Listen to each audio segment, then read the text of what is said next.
The crystal chandelier above the ballroom scattered warm light across nearly 180 smiling faces. My mother raised a champagne flute in one hand and the microphone in the other.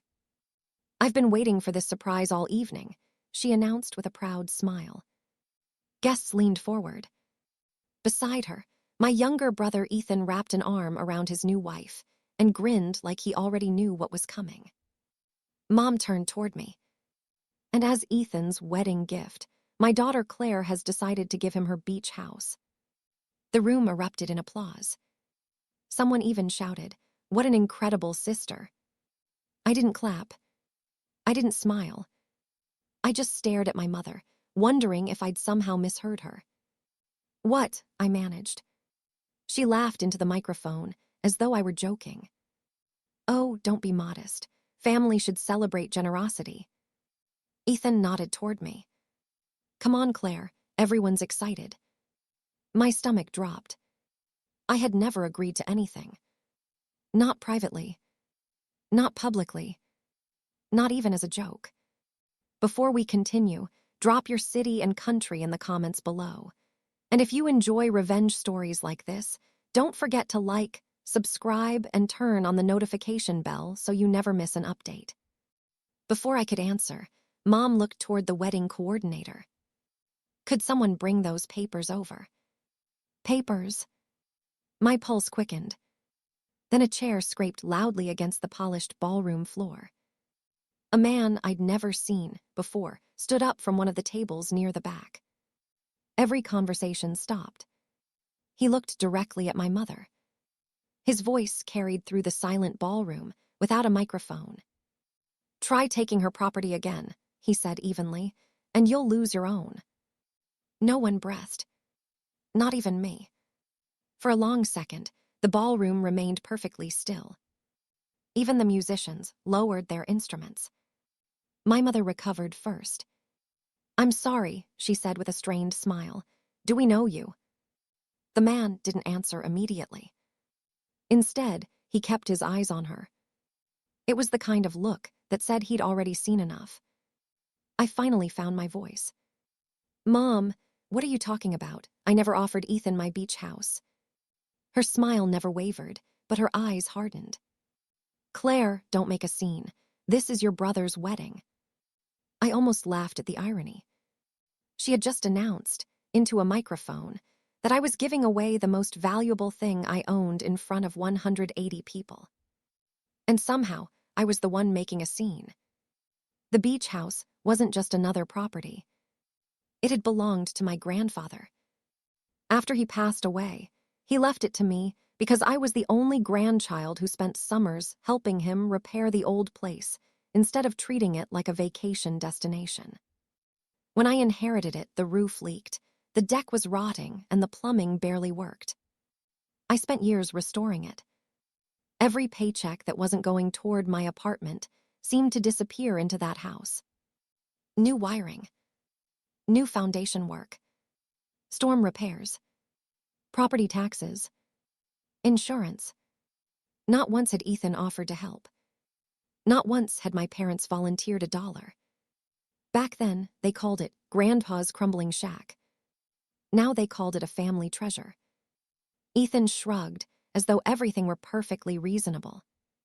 "You live in the city anyway," he said. "We'll actually use it." A few relatives nodded. Others looked uncomfortable, but stayed quiet. Then something caught my attention. Near the wedding coordinator's table sat a leather folder. Half open. Inside, I could clearly see neatly stacked legal documents. Not blank paper. Prepared paperwork. My mother hadn't invented this announcement on the spot. Someone had expected me to sign. Before I could ask another question, the stranger took one calm step toward the center of the ballroom. "I'm afraid," he said, "this conversation isn't finished." The stranger's words hung over the ballroom, but before anyone could respond, my mother forced a laugh. "I'm sure this is all just a misunderstanding," she said brightly. "Let's not ruin Ethan's special day." She looked directly at me. "Claire, why don't you come over here so we can finish this privately?" Privately, that word almost made me laugh. She had announced my supposed gift into a microphone in front of 180 guests. There was nothing private about what she'd done. "I'll stay right here," I replied.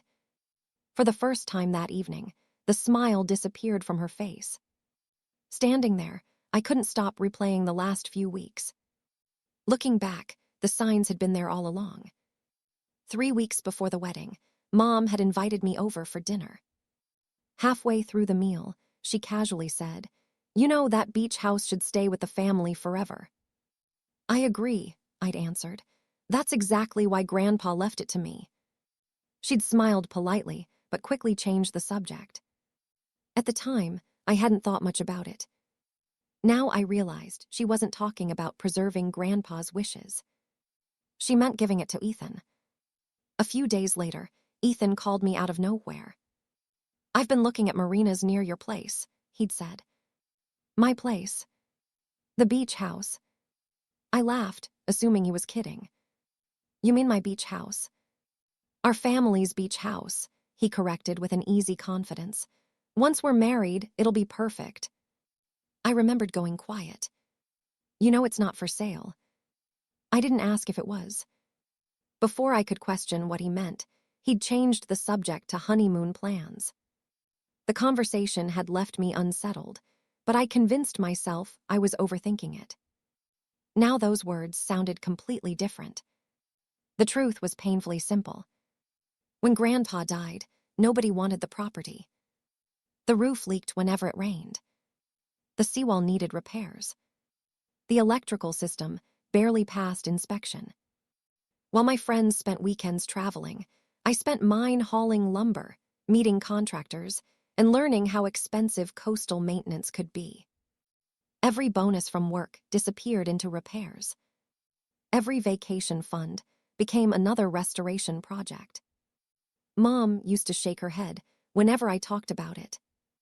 "You'll never get your money back," she'd tell me. Ethan was even harsher. "You could have bought a condo instead of fixing that old shack." Neither of them visited unless they needed a place to spend a holiday weekend. Now that the house had become beautiful and valuable, they suddenly talked about it as though it had always belonged to everyone. Back in the ballroom, my eyes drifted toward the wedding coordinator's table again. The leather folder was still there. This time, I noticed colored tabs sticking out of several pages. One page had a yellow signature flag attached to it. These weren't notes. They looked exactly like documents prepared for someone to sign. Prepared before I'd even walked into the reception. A cold feeling settled in my stomach. This wasn't an impulsive announcement fueled by champagne. Someone had planned every second of this. As I looked around the room, I caught something even more unsettling. My aunt avoided my eyes. My uncle stared at the floor. Two cousins exchanged nervous glances before quickly looking away. They didn't look surprised. They looked guilty. How many people already knew what my mother intended to do tonight? The stranger didn't wait for anyone's permission. He walked past the nearest tables with the calm confidence of someone who had already decided exactly what he was going to say. Conversations dissolved into whispers. Even the photographer lowered his camera. My mother stepped forward, forcing herself between him and the head table. "I'm going to ask you one more time," she said, her voice clipped. "Who are you?" The man met her gaze without hesitation. "My name isn't the important part." He turned slightly, addressing the room instead. "But I am the bride's great uncle." The bride looked startled. Uncle Richard." She hadn't recognized him at first. He smiled faintly at her, then looked back at my mother. "And I recognized these two." He pointed directly at my mother and Ethan. For a reason they were hopping would never become public. A wave of murmurs rolled across the ballroom. Ethan gave a short, nervous laugh. "You've got the wrong people." "Do I?" The stranger's tone never changed. "I don't believe I do." Mom folded her arms. "This is absurd. You're interrupting a wedding over some personal misunderstanding." "No," he replied. "I'm interrupting a second attempt." The room went silent again. I frowned. "Second attempt?" He glanced at me. "You weren't supposed to know about the first." My heartbeat quickened. "What first?" Before he could answer, Mom cut in sharply. "This has absolutely nothing to do with Claire." The stranger raised an eyebrow. "Everything I'm about to say has to do with Claire." He took another step toward the center of the ballroom. "Several months ago, your mother and brother visited a real estate attorney." Every eye shifted to my family. "They claimed they were preparing for a future transfer of your beach house." I stared at Ethan. "What?" He wouldn't meet my eyes. Mom answered instead. "It was only estate planning." "Without telling me. You would have overreacted." "I think," the stranger said quietly, "most people would want to know someone else was discussing the future ownership of their property." A few guests nodded. Someone near the back whispered, "He's right." For the first time all evening, people weren't looking at me with judgment. They were looking at my mother. Ethan finally spoke. It wasn't a big deal. I couldn't believe what I was hearing. "You talked to an attorney about my house." "We were just exploring options." "You explored options for something you don't own." His jaw tightened. "It was going to stay in the family." "It already is." "No," he snapped. "It's staying with you." The words slipped out before he could stop them. Several guests exchanged uneasy looks. His new wife slowly lowered her champagne glass. She turned toward him. "Ethan." He looked away. The stranger reached inside his suit jacket. Every movement seemed deliberate. Instead of pulling out papers immediately, he removed a thick sealed envelope. Across the front were several official-looking certification stamps. Without a word, he walked to the head table. Then he placed the envelope directly beside the untouched ownership documents my mother had prepared. The soft sound of the envelope hitting the table echoed through the silent ballroom. No one moved. No one spoke. Everyone was staring at those two sets of papers. No one reached for the envelope.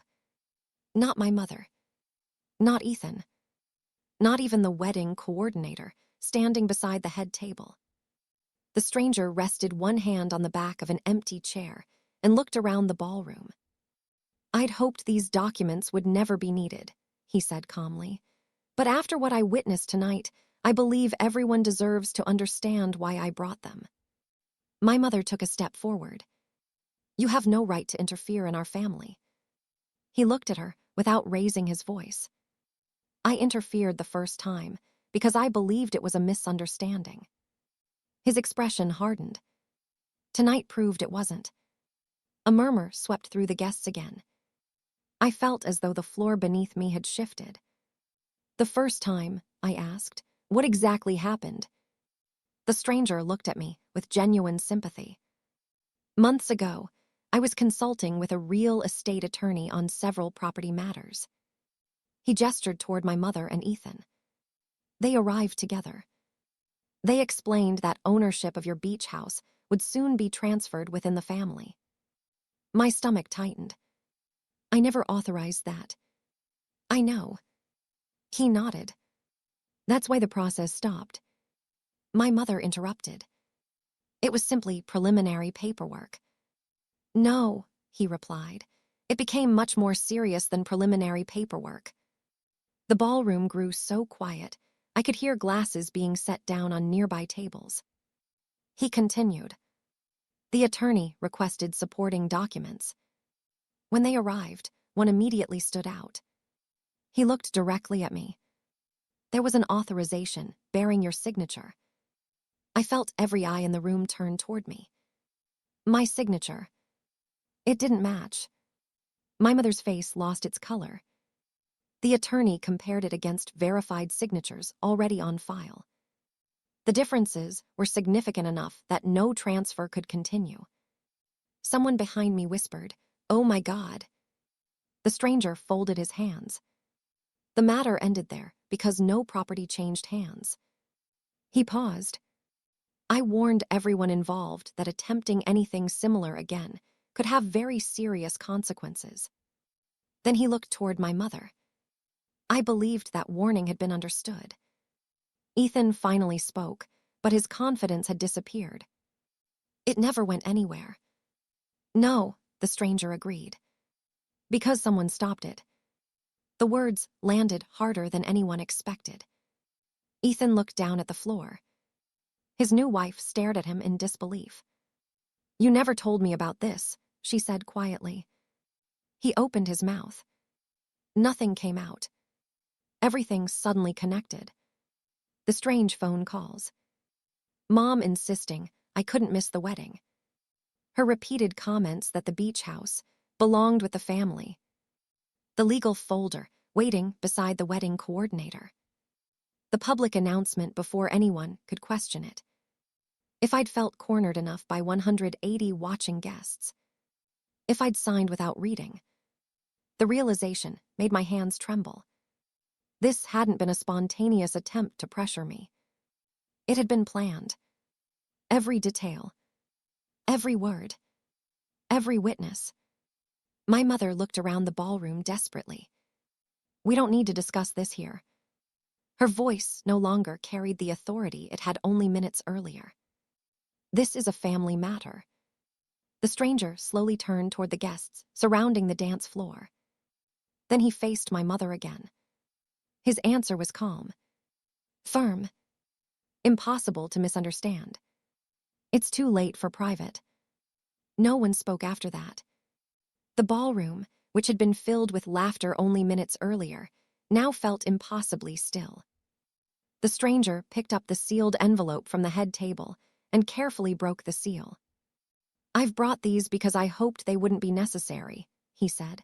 Unfortunately, your public announcement left me no choice.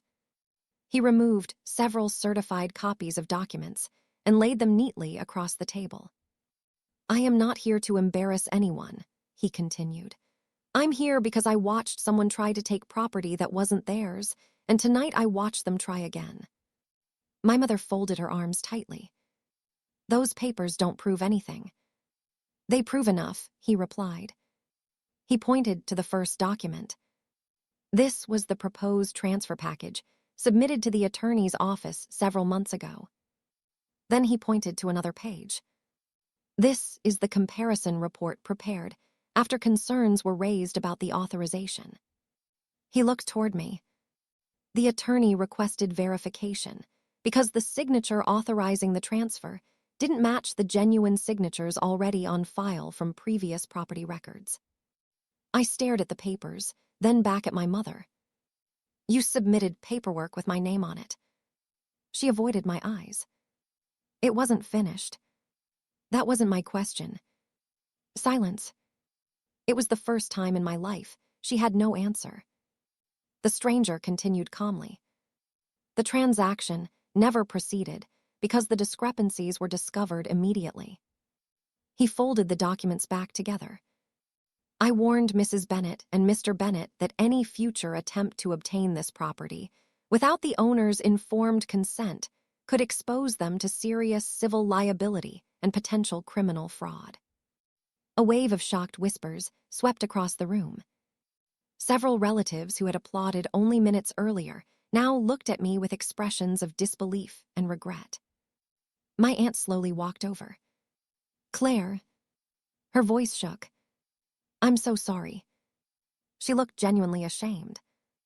I thought your mother had discussed this with you. I gave her a sad smile. So did I. The bride finally stepped away from Ethan. She wasn't crying. She simply looked disappointed. She searched his face one last time. Did you know about the meeting with the attorney? Ethan stared at the floor. After several long seconds, he gave the smallest nod. Her shoulders fell. You let me stand here while your family tried to pressure your sister into giving away her home. He reached toward her. It wasn't supposed to happen like this. She stepped back. No. Her voice was steady. It wasn't supposed to happen at all. Several members of her family quietly joined her side. Without raising their voices or creating another scene, they made it unmistakably clear where they stood. For the first time that evening, Ethan found himself completely alone. My mother looked around the ballroom as if searching for someone, anyone, to defend her. No one did. The relatives who had always encouraged me to keep the peace suddenly couldn't meet my eyes. They had watched her announce my supposed gift with smiles on their faces. Now they understood why I hadn't smiled back. The wedding coordinator quietly gathered the unsigned paperwork from the table and handed it directly to my mother. She didn't even look at it. She simply held the folder against her chest. The celebration was over.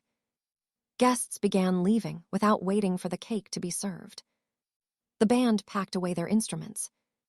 Conversations centered on one thing and one thing only. Not my refusal. My family's deception. The following week, I hired an attorney to strengthen every legal protection surrounding the beach house. We reviewed ownership records, updated estate documents, and added safeguards that would make any future attempt to interfere even more difficult. For the first time since inheriting the property, I felt completely secure. I also made another decision. I stopped answering my mother's calls. I stopped replying to Ethan's messages. There was nothing left to argue about. Trust, once broken that completely, wasn't something I could rebuild simply because we shared a last name. Some extended relatives reached out over the following months. Several apologized for believing the story my mother had created. Others admitted they had noticed favoritism for years, but had never spoken up. I accepted the sincere apologies. The excuses I left behind. Months later, I drove to the beach house alone. The ocean was calm, and the evening sun painted the water gold, just as it had when my grandfather and I used to sit on the old deck planning repairs. I unlocked the front door and walked through rooms we had rebuilt one project at a time. Every wall reminded me of the work I'd done. Every window reminded me why he had trusted me with this place. For years, I'd believed protecting the house meant preserving his memory. Now I understood it meant something more. It meant protecting the life I'd built with my own effort. Standing on the porch, listening to the waves, I realized I hadn't lost a family that night. I'd lost the illusion that people who truly loved me would ever ask me to sacrifice my future for their convenience. And in letting go of that illusion, I gained something far more valuable than any beach house. I gained the freedom to choose the people who deserved a place in my life.